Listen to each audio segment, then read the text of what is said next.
Sino ang tatawagin? Realty, yeah, yeah. Sino ang hahanapin? Realty, yeah, yeah. Kapartner mo sa pag-abot ng pangarap mong magkabahay. Hello, magandang araw. So ngayon pupunta pala tayo sa Araw Town. Check lang natin yung mga units, then may mga clients tayong sasama. By the way, ang Araw Town, no, may mga units na bubuksan ngayong July 14. Bukas na. Kaya ititripping natin yung iba nating clients para makita nila yung actual site. Samahan nyo kami, ha.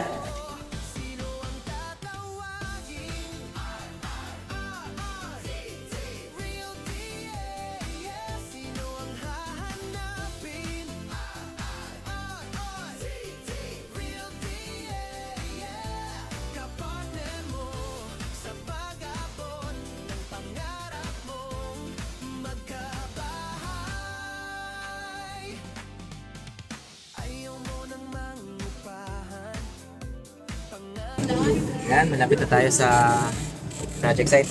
Papasok na tayo ng Barangay Malipampang.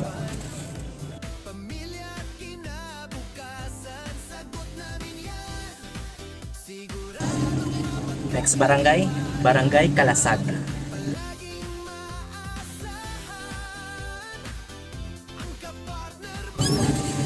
Dito na tayo sa Barangay Kalawitan.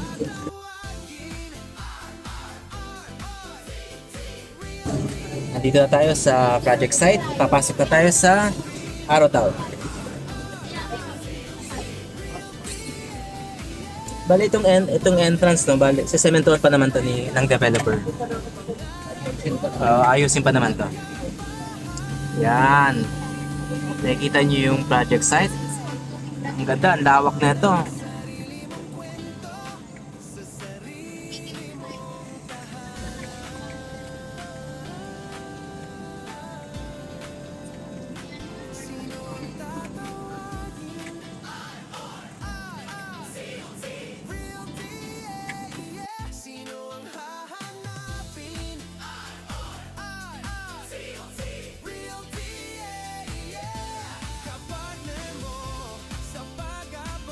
So ayan, nandito tayo sa Araw Town.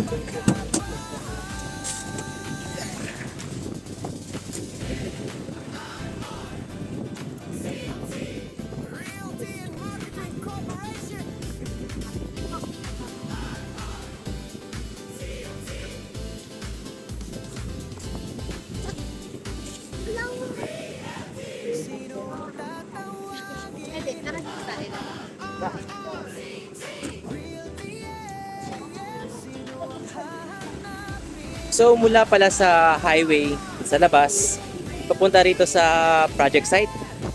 Nasa 2 kilometers lang ang layo. Nasa 5 minutes lang naman yung biyahe galing doon sa labas. Tsaka may mga sakayan naman ng tricycle. May terminal tricycle doon sa kanto kaya madali lang yung access din papunta rito. So ito, nakita nyo yung site.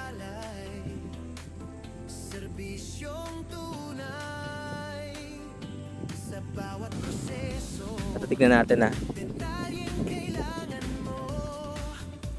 So ito yung ating model house. Ito, papakita ko lang sa inyo kung gaano kataas yung tambak nila. Yan. Gaano kataas yun, ha. Oh. Kaya sure na sure kayong hindi ito babahain. Itong project na to.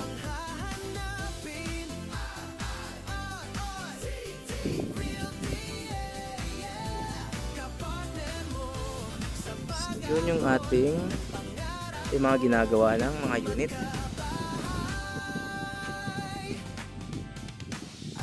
Ayan, may basketball court lang. Ayan, at ito yung mga bahay na nagawa na. Ayan. So marami nang nagawang bahay, no, sa loob. Ang estimation nilang turnover dito ay siguro next year na, no? Tignan natin yung ating mga client.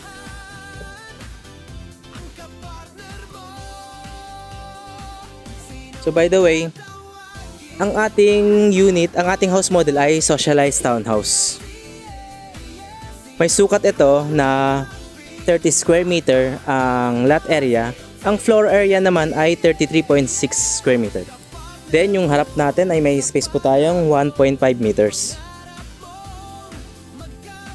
Naka steel case window na. So ito yung ating unit. Naka slab.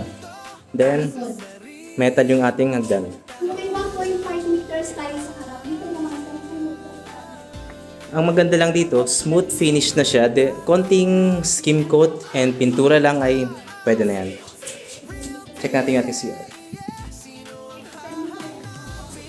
At, hindi lang siya naka-tiles dahil socialized townhouse siya.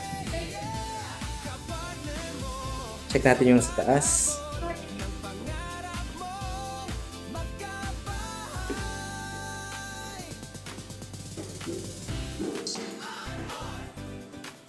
So, yan. Ito yung itsura ng taas ng unit. Bale, 2-bedroom provision siya. Pero pwede kayo maglagay ng isang maliit para sa office niyo, office room. Or isang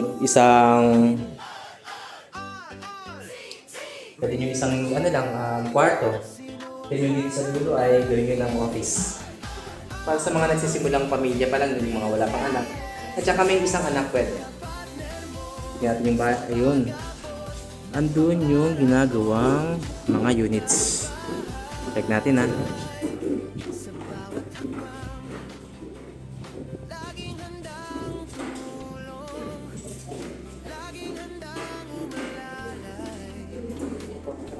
So, dito ating mga client. Dito po, upon third floor, wala pa tayo partition pero ang kwarto dito is Ito, lagyan nyo na lang ng ceiling. Ta.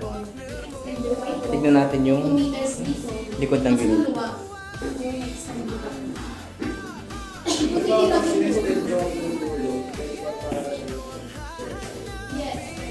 So, ito yung likuran ng ating unit. Ayan. Bali, ang space natin dito sa likod sa ating service area ay 2 meters yung haba, no? Yung ating property line. Ito yung ating service area. Dito yung ating gagawin yun. Dito na lang gawin yung kitchen. Then, pwede nyo itong bakuran pataasin hanggang second floor. Pwede nyo itong sarado na yung bakod. Yan, para itong space natin dito sa loob ay magamit natin malawak. Yung kusina natin, dito na natin ilagay sa labas. Bakuran nyo na lang, takpan. Ang ganda ng lugar dito, promise. Kita nyo yan. At tignan natin ang eto na yung bubungad sa inyo araw-araw.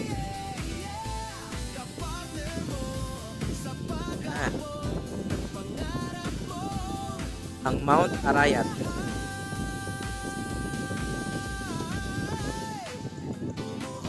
Tatakpan lang siya ng clouds.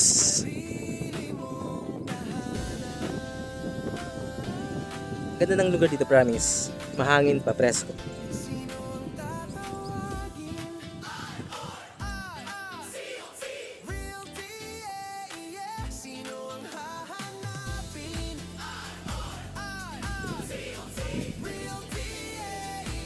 So para sa computation ng isang unit dito, ang isang unit ay nagkakahalaga ng 900k to 1M.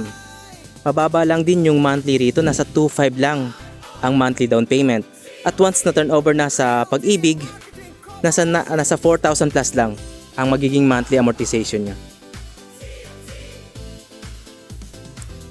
So ayan, no, sa mga gustong mag-inquire, meron tayong free site tripping. At saka sa mga gustong mag-reserve, message nyo lang ako. So sa muli, PJ po from RRCT Realty, kapartner mo sa pangarap mong magkabahay.